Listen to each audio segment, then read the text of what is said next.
जय हिंद बच्चों। तो अभी तक हमने किया था कि फोटो इलेक्ट्रिक इफेक्ट में जो ऑब्जर्वेशंस आई थी, मींस जो साइंटिस्ट ने ऑब्जर्व किया था, वो सब हम कर चुके थे। तो ये 4 पॉइंट है जो साइंटिस्ट ने ऑब्जर्व किया और उसके बाद एक थ्योरी दी। अब इसके आगे बढ़ते हैं। जो थ्योरी दी, सबसे पहले तो उसको समझने की कोशिश करी गई कि हम क्लासिकली, क्योंकि उस टाइम पे क्वांटम का कोई रोल था नहीं, तो क्लासिकली उसको कैसे समझ सकते हैं। अब क्लासिकली समझने के लिए आपको अगर पता हो क्लासिकल क्या होता है, क्लासिकल का मतलब है कि वेव थ्योरी। अब वेव थ्योरी क्या कहती है कि जो नेचर है हमारी रेडिएशंस का, वो वेव नेचर है। और वेव नेचर की फर्स्ट जो सिग्निफिकेंस है, देखो मैं बताता हूं। आज हम करेंगे वेव नेचर। तो वेव नेचर की जो फर्स्ट सिग्निफिकेंस है वो क्या है कि जो वेव नेचर होगा ना, वो आपका होगा कंटिन्यूअस। तो wave nature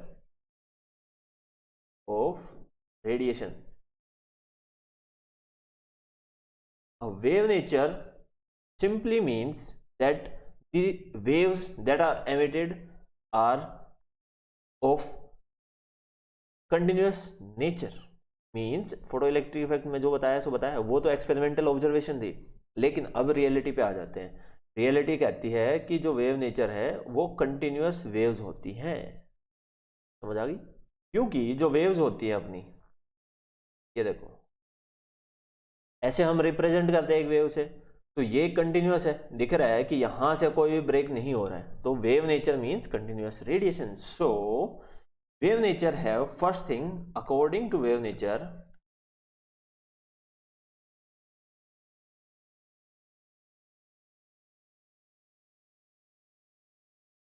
wave theory of light क्या कहती है, जो एब्जॉर्प्शन होगा और जो इलेक्ट्रॉन्स पे एनर्जी, मेटल के ऊपर एनर्जी है। देखो पहले समझते हैं।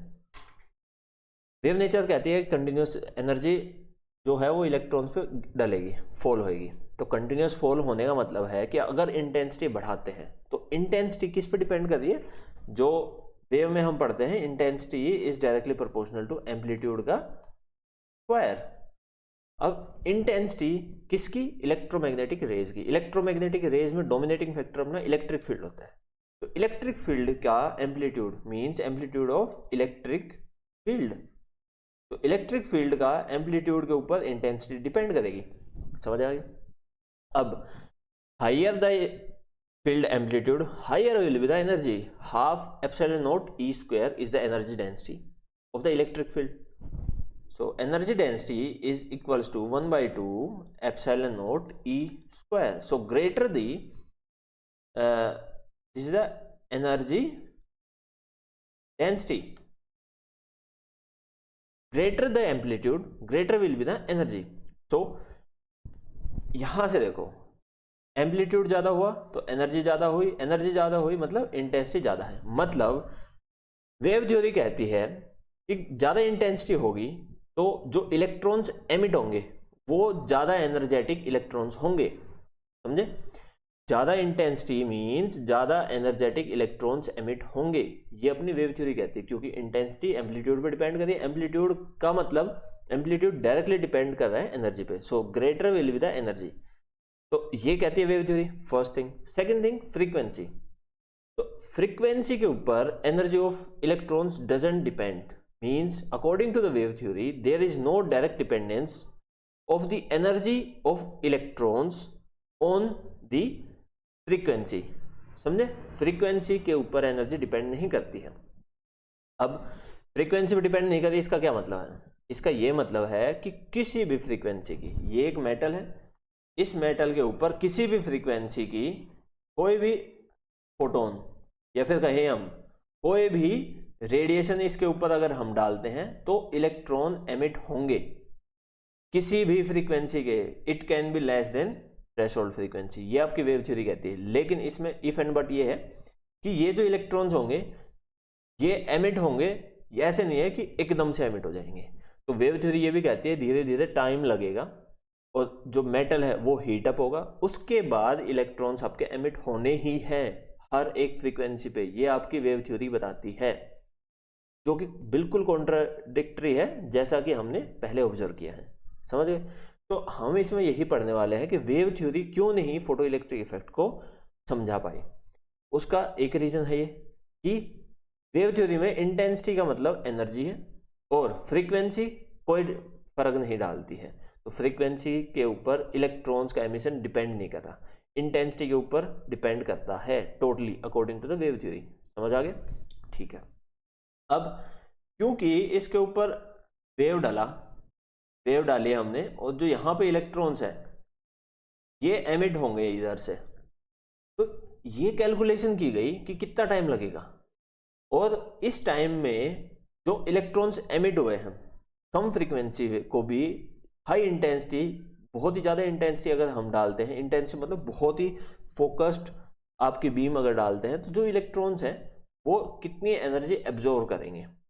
ठीक है, तो एक सर्टेन एरिया में मान लेते हैं, इस एरिया में जो इलेक्ट्रॉन्स है टोटल 10 इलेक्ट्रॉन्स हैं और एनर्जी जो डली है वो 5 जूल है, तो पर इलेक्ट्रॉन एनर्जी निकाली हमने मतलब साइंटिस्ट ने, तो पर इलेक्ट्रॉन जो एनर्जी आई है वो बहुत ही कम आई है, जिसकी वजह से वहां से इलेक्ट्रॉन्स एमिट ही नहीं हो सकते। समझ गए? तो ये साइंटिस्ट ने करके देखा। अब वेव थ्योरी से जितनी भी एक्सप्लेनेशन पॉसिबल थी सब कुछ लगाने के बाद साइंटिस्ट ने एट द एंड ये कंक्लूड किया कि वेव थ्योरी आपके फोटो इलेक्ट्रिक इफेक्ट को समझा नहीं सकती। क्यों नहीं समझा सकती? क्योंकि वेव थ्योरी में इंटेंसिटी मीन्स एनर्जी और frequency doesn't depends on anything but the curve. ये वाली जो कर्व हमने पहले करी थी, ये वाली कर्व, यहाँ पे आपको फ्रीक्वेंसी की डिपेंडेंस दिख रही है, फ्रीक्वेंसी डिपेंडेंस दिख रही है स्टॉपिंग पोटेंशियल के ऊपर। इंटेंसिटी की डिपेंडेंस आपको दिख रही है, ये इंटेंसिटी की वजह से करंट बढ़ता है ना कि एनर्जी। समझे? तो ये ऑब्जर्वेशन थी, ये जो चार्ट है ना, ये आपकी ऑब्जर्वेशन ली गई थी एक्सपेरिमेंटली, ये ग्राफ प्लॉट हुए हैं एक्सपेरिमेंटली, लेकिन अब थ्योरी से समझाने की कोशिश कर रहे हैं हम, तो इस थ्योरी से समझा नहीं पाए। तो इसके ड्रॉबैक्स क्या हैं, कि क्या ड्रॉबैक्स हैं कि हम वेव थ्योरी से हम फोटो इलेक्ट्रिक इफेक्ट समझा नहीं पाए, तो वो आज हम लिखेंगे। अभी तक मैंने समझा दिया है, अब राइट डाउन करेंगे इसको। तो फटाफट लिखते हैं, मैं बोलता रहूँगा, किसी के समझ नहीं आ रही मेरी राइटिंग तो उसको फटाफट नोट डाउन कर लेना। ठीक है, चलो। According to wave theory of light, electrons at the surface of the metal in the region of radiation, जहां पे रेडिएशन फॉल हुई है उस रीजन में क्या होगा?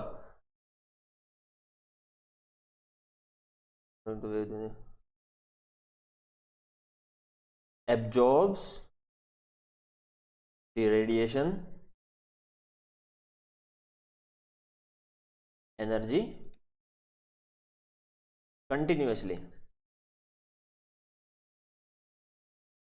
तो कंटिन्यूसली आपकी एनर्जी इलेक्ट्रॉन्स एब्जॉर्ब करेंगे, कंटिन्यूसली इलेक्ट्रॉन्स एनर्जी एब्जॉर्ब करेंगे, डिस्क्रीट नहीं, डिस्क्रीट क्वांटम नेचर हो गया, हम वेव नेचर की बात कर रहे हैं।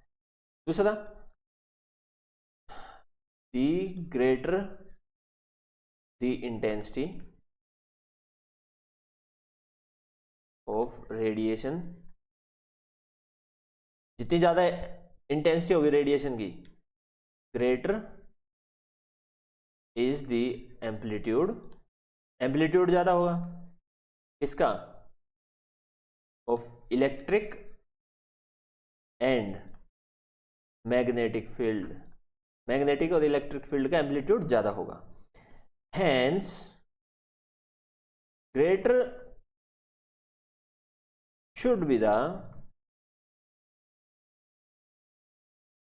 Energy absorbed by each electron। तो यहां पे देखो, इंटेंसिटी ज्यादा हुई रेडिएशन की तो एम्पलीट्यूड ज्यादा हुआ, एम्पलीट्यूड ज्यादा हुआ तो इलेक्ट्रॉन्स ने एनर्जी ज्यादा एब्जॉर्ब करी। ये आपकी वेव थ्योरी कह रही है, रियलिटी में नहीं होता है, ये आपकी वेव थ्योरी बता रही है। ठीक है, तो ये ड्रॉबैक है क्योंकि रियल आपकी जो है वो ऐसा नहीं शो कर रही। ठीक है, अच्छा चलो। अब इसके बाद यहां से हमें पता चलता है, ये जो दो स्टेटमेंट है, इससे हमें पता चलता है कि जो मैक्सिमम काइनेटिक एनर्जी है इलेक्ट्रॉन्स की सरफेस पे is expected to increase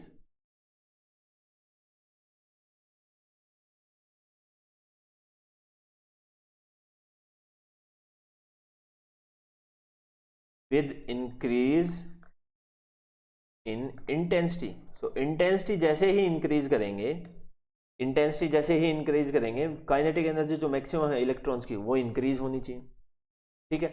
but actual में ऐसा होता है नहीं, क्योंकि वो हमने प्लॉट किए हैं, ठीक है। अब आगे बढ़ते हैं। अगली जो वेव थ्योरी कह रही है वो कह रही है कि no matter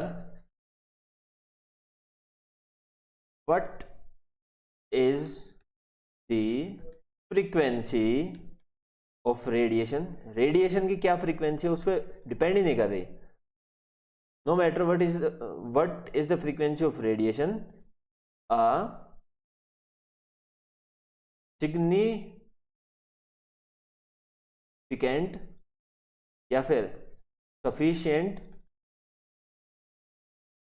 intense beam of radiation should be able to impart enough energy to electrons to exceed minimum energy needed to escape।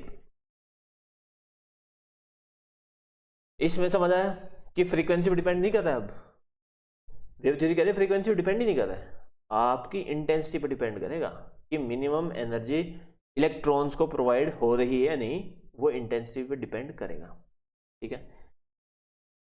This means, इस लाइन का क्या मतलब हुआ? इस लाइन का मतलब हुआ no real use of threshold frequency. Means threshold frequency नाम की तो कोई चीज ही नहीं है, इसने तो टोटली इग्नोर कर दिया। थ्रेशोल्ड भी कुछ होती है ना, कुछ नहीं होता, ठीक है। अब तीसरा जो पॉइंट आ जाता है, तीसरा पॉइंट आपका कहता है कि दी absorption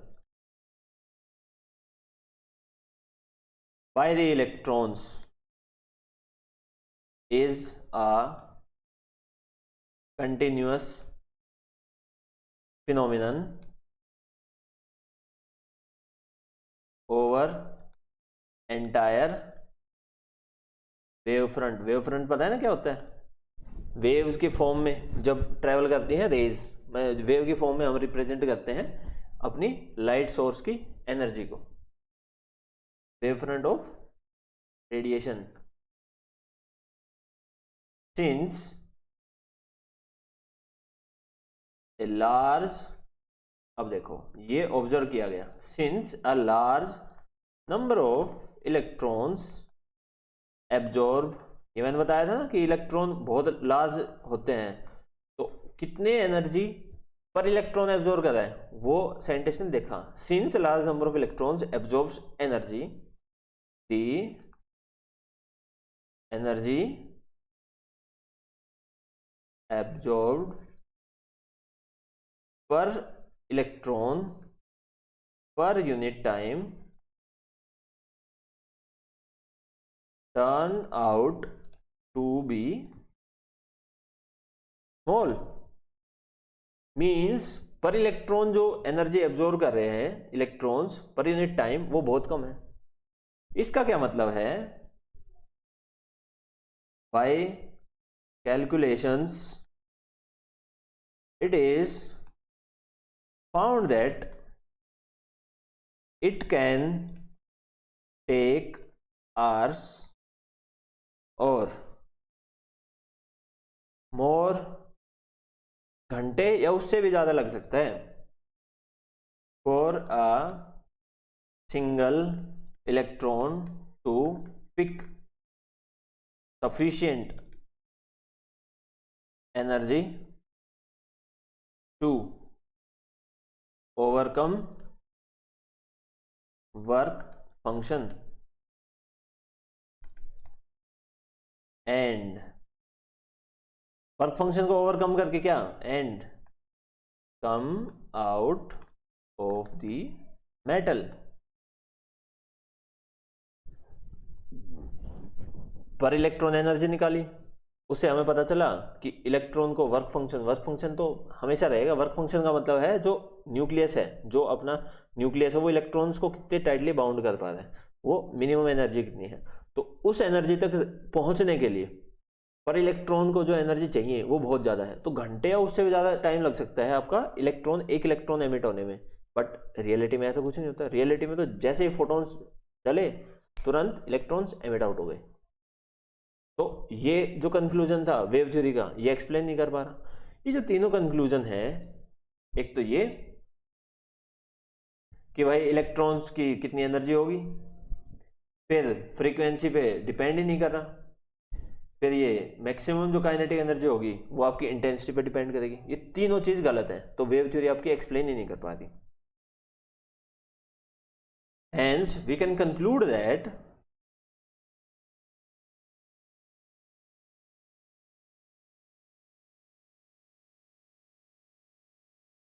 the wave theory is unable to explain क्या, इसका एक्सप्लेन नहीं कर पाई, फोटो इलेक्ट्रिक इफेक्ट। समझे? फोटो इलेक्ट्रिक इफेक्ट को क्यों नहीं एक्सप्लेन कर पाई, वेव थ्योरी के क्या ड्रॉबैक्स हैं। अब इसके बाद कोई तो थ्योरी देनी थी, तो आगे आए आइंस्टीन। आइंस्टीन ने थ्योरी दी, उस थ्योरी से आइंस्टीन की इक्वेशन आई है।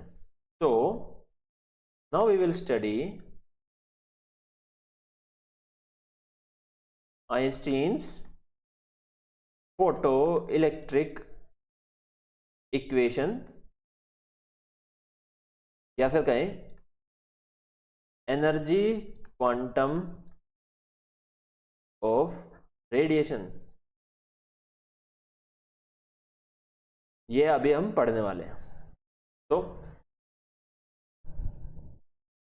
एक्सप्लेन करते हुए आइंस्टीन ने बताया कि वेव नेचर से हम इसको एक्सप्लेन नहीं कर पाएंगे, क्योंकि अभी तक जो मैंने आपको बता दिया ना पिछले लेक्चर में कि किस पैरामीटर पे आपके डिपेंड करते हैं, जैसे इंटेंसिटी से क्या होगा, एनर्जी से क्या होगा, थ्रेशोल्ड फ्रीक्वेंसी क्या होती है, वो सब आइंस्टीन ने अपनी थ्योरी दी, वो एक्सपेरिमेंटल रिजल्ट थे। Now Einstein comes to the theoretical part. तो थ्योरेटिकल पार्ट में आइंस्टीन ने बोला कि जो पार्टिकल्स हैं, जो एनर्जी है पार्टिकल्स की, वो आपकी डिस्क्रीट है।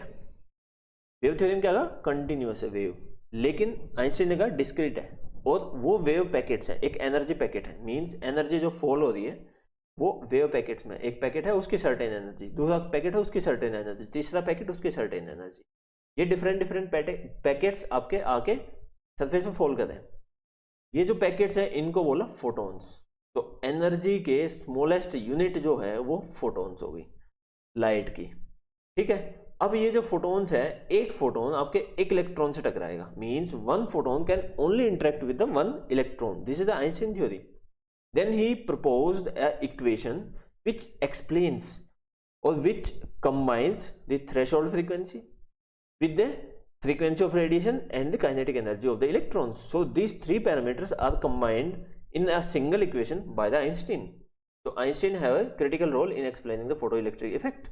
Now what Einstein states, let's write down. So instead of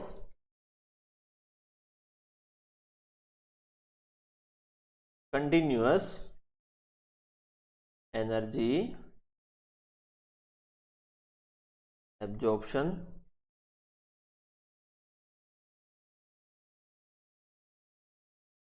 radiation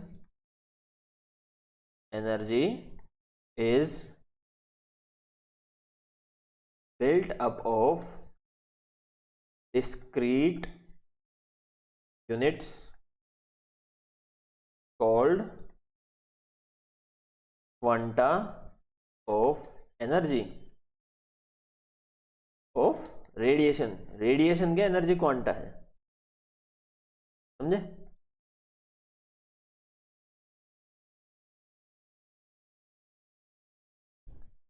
अब आइंस्टीन ने बताया कि कंटिन्यूअस नहीं होती है एनर्जी, एनर्जी आपकी डिस्क्रीट होती है। अब इसके बाद आइंस्टीन ने ये कहा कि देखो ये मेटल सरफेस है, इस मेटल सरफेस के ऊपर बाहर से फोटॉन्स आए, वो इसके ऊपर फॉल हुए।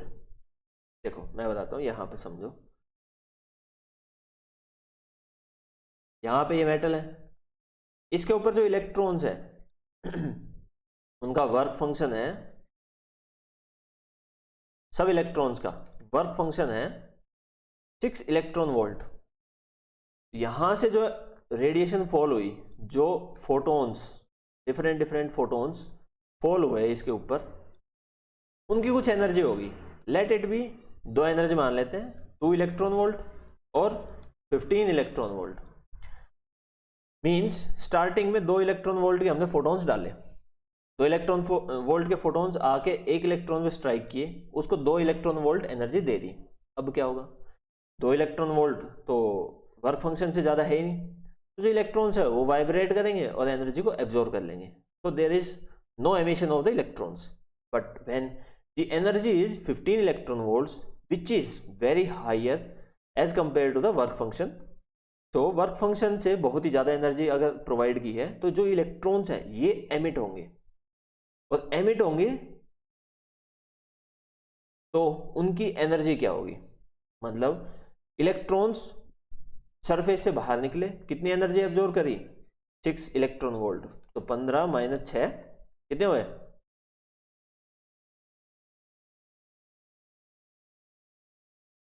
9 electron volt. 9 electron volt energy है जो आपकी शेष रह गई, मींस फोटोन की 9 इलेक्ट्रॉन वोल्ट एनर्जी रह गई। अब ये 9 इलेक्ट्रॉन वोल्ट एनर्जी जो है वो यूटिलाइज होगी किसमें, काइनेटिक एनर्जी। तो अब इलेक्ट्रॉन दौड़ जाएंगे कि भाई पीछे छूट गया मेटल से, अब भागो। तो काइनेटिक एनर्जी कितनी हो जाएगी, 9 इलेक्ट्रॉन वोल्ट। इसी को आइंस्टीन ने लिख दिया इधर, देखो रेडिएशन फॉल हुई तो रेडिएशन की energy, so energy of radiation जो कि अब इंसिडेंट हुई है, वो आपकी किसके इक्वल है, वर्क फंक्शन, क्योंकि कुछ एनर्जी वर्क फंक्शन में यूज हुई है, तो वर्क फंक्शन प्लस जो एनर्जी बच गई वो kinetic energy plus kinetic energy. अब वर्क फंक्शन ये एनर्जी है, एनर्जी को आप कैसे लिख सकते हो, energy can be written as E is equals to H nu. यहां पे लिखेंगे energy of radiation H nu, work function H nu naught. Nu naught क्या है, थ्रेशोल्ड फ्रीक्वेंसी, तो H nu note plus kinetic energy. इस equation को थोड़ा सफल करके लिखेंगे तो काइनेटिक एनर्जी जो है उसको क्या लिख सकते हो, H nu minus new note. अब यहां से इस इक्वेशन से देख के और हम बता सकते हैं कि फ्रीक्वेंसी जो है वो कितनी होनी चाहिए, मींस मिनिमम फ्रीक्वेंसी कितनी होनी चाहिए। जैसे काइनेटिक एनर्जी हमेशा पॉजिटिव रहती है, इज ऑलवेज पॉजिटिव। कैसे, इसका फॉर्मूला देखो, half M V square, M positive always positive, velocity positive भी हो सकती है नेगेटिव भी हो सकती है, लेकिन वेलोसिटी का क्या है, square, square should always be positive. ठीक है, रियल अगर वैल्यू लेते हैं तो काइनेटिक एनर्जी को क्या कह सकते हैं, ये ग्रेटर देन 0 रहेगी, तो H nu minus H nu naught should be greater than 0। यहां से हम कह सकते हैं nu should be greater than nu naught, means to occur, और हम कह सकते हैं for photoelectric effect frequency of radiation should be greater than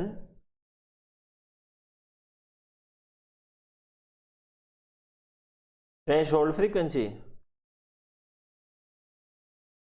threshold frequency से ज्यादा होनी चाहिए आपकी रेडिएशन की फ्रीक्वेंसी। तो ये जो इक्वेशन है इसी को हम इक्वेशन नंबर 1 डालते हैं और इसी को काइनेटिक, इसी को आइंस्टीन की फोटो इलेक्ट्रिक इफेक्ट की इक्वेशन बोलते हैं।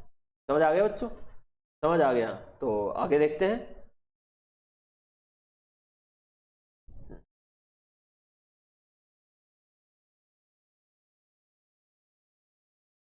अब ये तो कुछ बेसिक बता दिया, इसको पॉइंट बाय पॉइंट लिखते हैं। तो क्या कह सकते हैं, फ्रॉम इक्वेशन 1, ये आपकी इक्वेशन है 1, इससे क्या कह सकते हैं, फ्रॉम इक्वेशन 1, ये क्लियर है, it is clear that maximum kinetic energy, इसको पॉइंट 1 डाल लेना बच्चों। मैक्सिमम काइनेटिक एनर्जी जो होगी वो डिपेंड किस पे कर रही है, फ्रीक्वेंसी ऑफ इंसिडेंट रेडिएशन। देख रहे हो ना, काइनेटिक एनर्जी मैक्सिमम कब होगी, जब देखो ये तो एक मेटल जो है उसकी वर्क फंक्शन या थ्रेशोल्ड जो है एक मेटल का वो कांस्टेंट रहता है, ठीक है, बदलेगा क्या, फ्रीक्वेंसी। तो अगर फ्रीक्वेंसी कम है या ज़्यादा है उस पर ही डिपेंड करेगी काइनेटिक एनर्जी। फ्रीक्वेंसी ज़्यादा होगी तो ये जो टोटल माइनस है ये ज़्यादा होगा, तो ज़्यादा काइनेटिक एनर्जी होगी, समझे? तो kinetic energy on frequency of incident radiation, not on the frequency पे डिपेंड कर रही है, not on the intensity, intensity पे डिपेंड नहीं कर रही है, इस इक्वेशन से हम देख सकते हैं। अब दूसरा पॉइंट है, एज हमें पता है kinetic energy can not be negative, hence kinetic energy negative नहीं हो सकती, ये जहां बताया ना हमने, नेगेटिव नहीं हो सकती, hence H nu minus new not should be greater than 0, means frequency should be greater than 0। इसका क्या मतलब है, it means for photoelectric effect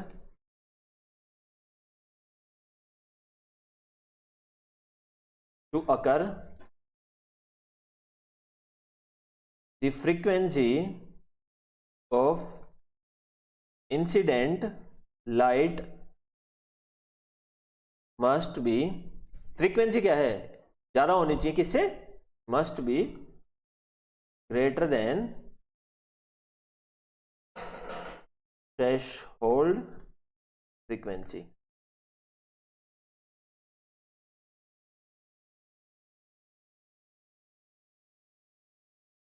metal की नहीं, फ्रीक्वेंसी नॉर्मल। इससे क्या पता चल रहा है, इस वाली जो प्रॉपर्टी है इससे क्या पता चला कि जो कॉन्सेप्ट है मिनिमम फ्रीक्वेंसी का वो वैलिड है, ये जो इक्वेशन है ये वैलिड है, तो इससे जो कॉन्सेप्ट है वो आपका वैलिड शो कर रहा है। समझ आ गया? अगर ये समझ आ गया तो आगे देखते हैं।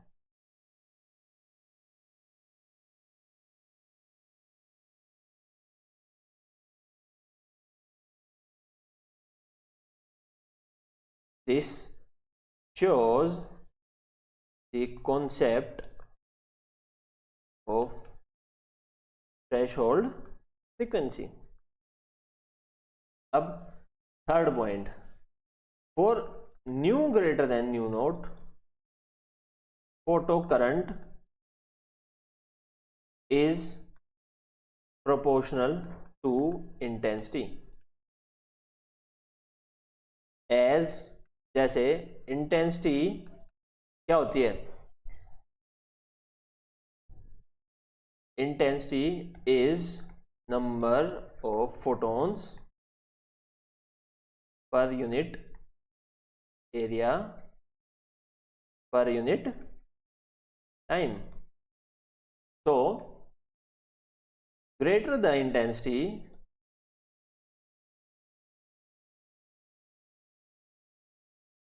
greater will be the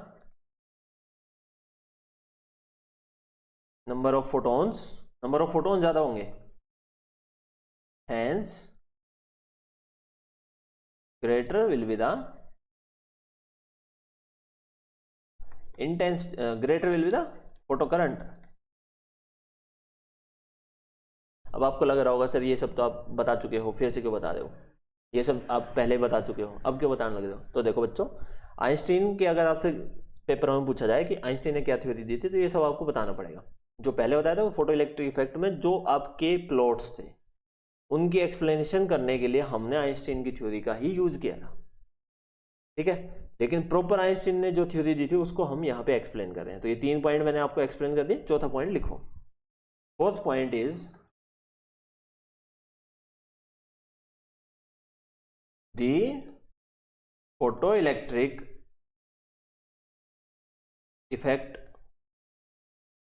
is an instantaneous effect। Instantaneous होता है तुरंत, जैसे फोटॉन्स डले, मीन्स अगर फ्रीक्वेंसी थ्रेशोल्ड से ज़्यादा है तो फोटॉन्स एमिट होंगे, ठीक है। जैसे कंटिन्यूअस जो हमने वेव थ्योरी ली थी उसमें क्या था कि फ्रीक्वेंसी पर डिपेंड नहीं करे, इंटेंसिटी आप जो है उसको बहुत हाई इंटेंसिटी कर दो, कम फ्रीक्वेंसी की भी अगर डालते रहते हो तो भी एमिट होने चाहिए थे, होते नहीं है, होने चाहिए थे, वेव थ्योरी ने बताया था, बट रियल में नहीं हुआ। तो रियल में क्या होता है, रियल में फोटॉन्स अगर ये थ्रेशोल्ड फ्रीक्वेंसी से ज़्यादा है तो तुरंत तुरंत के तुरंत इलेक्ट्रॉन्स एमिट होंगे, ये आपकी क्वांटम थ्योरी कहती है। तो वही आइंस्टीन ने बताया, the photoelectric effect is an instantaneous process effect, hence if अगर frequency is greater than threshold then photoelectric effect होगा।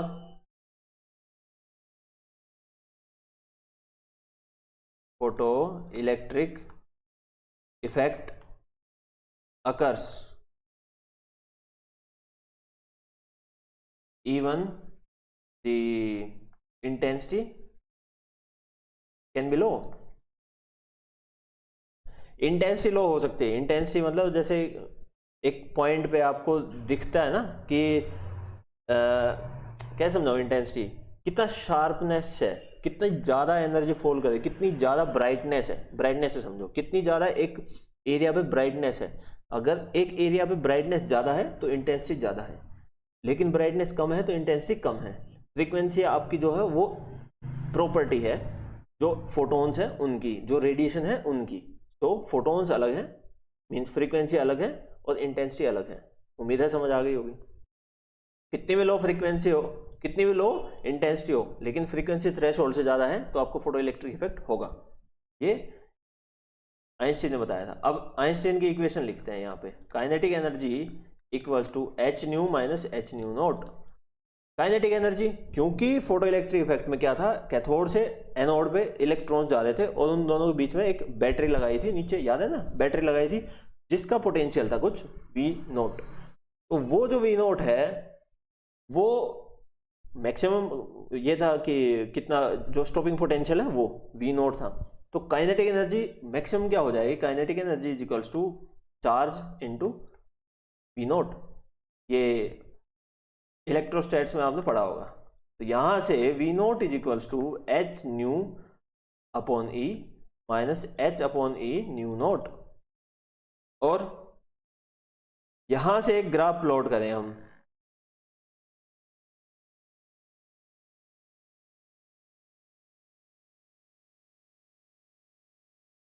जो ग्राफ होगा आपका